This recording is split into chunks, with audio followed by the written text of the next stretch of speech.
अस्सलाम वालेकुम स्टूडेंट्स। हमने फाइलम आर्थ्रोपोड्स को डिस्कस किया था और उसमें से एक तो शॉर्ट क्वेश्चंस हैं। एक्टाइसिस और मोल्टिंग का मतलब क्या होता है? ये शॉर्ट क्वेश्चन है, बहुत important. The process of shedding of exoskeleton. Insects क्या करते हैं, ख़ास वक्त में अपनी ग्रोथ करने के लिए अपने एक्सोस्केलेटन को उतार देते हैं या गिरा देते हैं और फिर नया एक्सोस्केलेटन बना लेते हैं। इस प्रोसेस को हम नाम देते हैं एक्टाइसिस या मोल्टिंग का नाम देते हैं। उसके बाद एक और बहुत ही इंपॉर्टेंट शॉर्ट क्वेश्चन जो लास्ट टाइम पेपर में भी आया हुआ है कि हार्मफुल इंसेक्ट्स या बेनिफिशियल इंसेक्ट्स क्या होते हैं। एनोफ्लीज मॉस्किटो जो है ये मलेरिया काज करता है। कुछ जो इंसेक्ट्स हैं वो पेस्ट होते हैं, क्रॉप्स को डैमेज करते हैं जैसा कि एफिड। और कुछ इंसेक्ट्स डिजीज़ काज करते हैं जैसे सी फ्लाई जो है ये ट्राइपैनोसोमा को ट्रांसमिट करती है जो कि अफ्रीकन स्लीपिंग सिकनेस काज करता है। और लोकस जिसे टिड्डी दिल भी कहते हैं ये क्रॉप डैमेज करता है। इसके बाद बहुत सारे इंसेक्ट्स ऐसे भी हैं जो बेनिफिट्स देते हैं जैसा कि हनी बी हनी प्रोड्यूस करती है। सिल्क वर्म से हम सिल्क लेते हैं और कुछ इंसेक्ट्स को हम एज ए प्रीडेटर यूज़ करते हैं जो दूसरे इंसेक्ट्स को खा जाते हैं। और कुछ इंसेक्ट्स के जो लार्वेज होते हैं वो एज ए फ़िश फूड हम यूज़ करते हैं।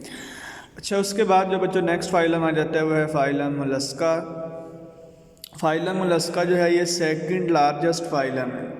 फर्स्ट लार्जेस्ट फाइलम हमने कहा था कि आर्थ्रोपोड्स हैं और उसके बाद मोलस्का आ जाते हैं। मोलस्का को हम लैटिन वर्ड से निकला जिसका मतलब है कि सॉफ्ट। ये सॉफ्ट बॉडीड एनिमल्स हैं। यहाँ सॉफ्ट बॉडीड की वजह से इन्होंने अपने प्रोटेक्शन के लिए ऊपर एक शेल बना लिया है। देखें आपको शेल नज़र आ रहा है, इसको शेल्ड एनिमल्स भी कहते हैं। 5000 इनकी स्पीशीज़ हैं, ट्रिप्लोब्लास्टिक हैं, बाइलेटरल हैं। शेल एंड मेंटल कैविटी इसमें प्रेजेंट होती है। बहुत ही इंपॉर्टेंट शॉर्ट क्वेश्चन जो है व्हाट इज़ मेंटल कैविटी। इनकी बॉडी को कवर किया होता है एक एपिथेलियल इन्वेलप में, उसको हम मेंटल का नाम देते हैं। और उसके बाद इसमें रेडियोला आ जाती है। ये रेस्पिंग टंग होती है जैसे आपको ये नज़र आ रही है, ये ऐसी टंग जिसके ऊपर हॉर्नी टीथ हों, छोटे छोटे दांत हों, तो उसको हम नाम देते हैं रेडियोला का। और ये इसको फीडिंग में हेल्प करते हैं। सर्कुलेटरी सिस्टम की बात करें तो इसमें क्लोज सर्कुलेटरी सिस्टम है, यानी कि इसके अंदर जो ब्लड है वो ब्लड वेसल्स नहीं रहेगा। और इसकी एक क्लास है स्फेलोपोड्स। उसके अलावा इन सभी में क्लोज सर्कुलेटरी सिस्टम है, लेकिन स्फेलोपोड्स में ओपन सर्कुलेटरी सिस्टम है। इनका जो ब्लड है इसमें एक पिगमेंट जिसको हम हीमोसायनिन कहते हैं जो ब्लू कलर देता है ब्लड को। और लोकोमोशन देखें तो ये मस्कुलर फिट की वजह से, ये देखें आपको नज़र आ रहा है ये मस्कुलर फिट मसल्स नज़र आ रहे हैं जो उसको मूवमेंट में हेल्प करते हैं। स्लो मूवर्स होते हैं और क्रॉलिंग करते हैं। लार्वा इनके अंदर ट्रोकोफोर लार्वा आ जाते हैं। इंपॉर्टेंट एमसीक्यूज भी आ सकता है कि इनका लार्वा कौन सा है।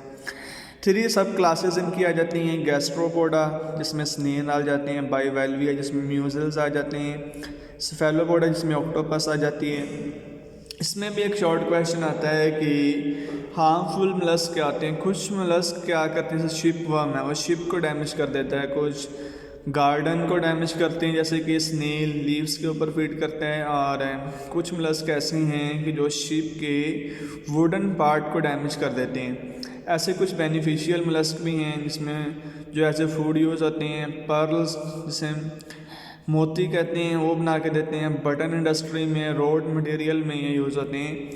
तो ये बच्चों छोटा सा फाइलम था, फाइलम मोलस्का। उसके बाद जो नेक्स्ट फाइलम आ जाता है अब यहाँ तक फाइलम मोलस्का तक बच्चों फाइलम एनिलीड से लेकर मोलस्का तक ये सारे थे प्रोटोस्टॉम्स। और अब जो इससे आगे आ जाते हैं, बल्कि एनिलीड्स से भी पहले तक, हाँ एनिलीड्स तक, सॉरी एनिलीड्स, आर्थ्रोपोड्स और मोलस्का ये प्रोटोस्टॉम्स थे। और अब जो नेक्स्ट फाइलम बच्चों आ रहे हैं ये हैं ड्यूटेरोस्टॉम्स। तो इसमें लास्ट 2 फाइलम आते हैं, काइनोडर्मेटा एंड कॉर्डेटा। तो काइनोडर्मेटा को डिस्कस करते हैं। काइन का मतलब होता है स्पाइन और डर्म कहते हैं स्किन को। ऐसे एनिमल्स हैं जिसके स्किन के ऊपर स्पाइंस या कांटे होते हैं। और इनमें भी 5000 स्पीशीज़ हैं। हैबिटेट की बात करें तो ये भी मैरीन है। अगर आपको बच्चों याद हो तो मैंने आपको ये बताया था कि जो फाइलम नंबर 1, 2 एंड 8 हैं, 1, 2 और 8, वो सारे के सारे मैरीन हैं। तो देखें यहाँ पर भी इसने लिखा है कि एक्सक्लूसिवली मैरीन होते हैं। स्केलेटन इसके अंदर एंडोस्केलेटन होता है।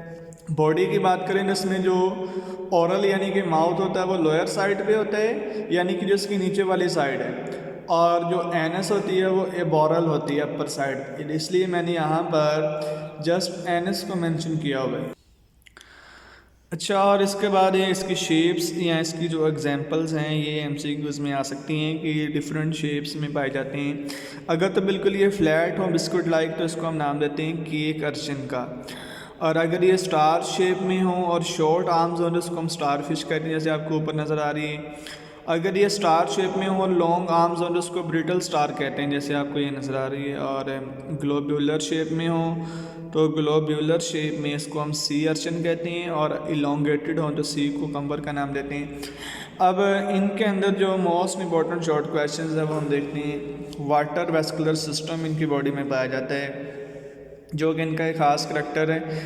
इसमें हम डायग्राम को देखते हैं, जिसमें आपको एक सेंट्रल कैनाल नज़र आ रही है और जिसे हमने रिंग कैनाल का नाम दिया है, और वहाँ से फिर रेडियल कैनाल्स निकलती हैं जो ब्लू कलर की आपको नज़र आ रही हैं, और हर रेडियल कैनाल के एंड पर एक इस तरह का स्ट्रक्चर, इसको हम एम्प्यूला या ट्यूफिट भी कहते हैं। और ये आपको ऊपर एक पोर नज़र आ रहा है, इसको मैड्रीपोराइड का नाम दिया है। यहाँ से वाटर इसकी बॉडी में एंटर होता है और फिर रिंग कैनाल से बाकी सारी कैनाल्स में जाता है, और ये वाटर सर्कुलेट करने की वजह से इसमें स्टेबिलिटी भी रहती है और इसको मूवमेंट में भी हेल्प आउट करते हैं।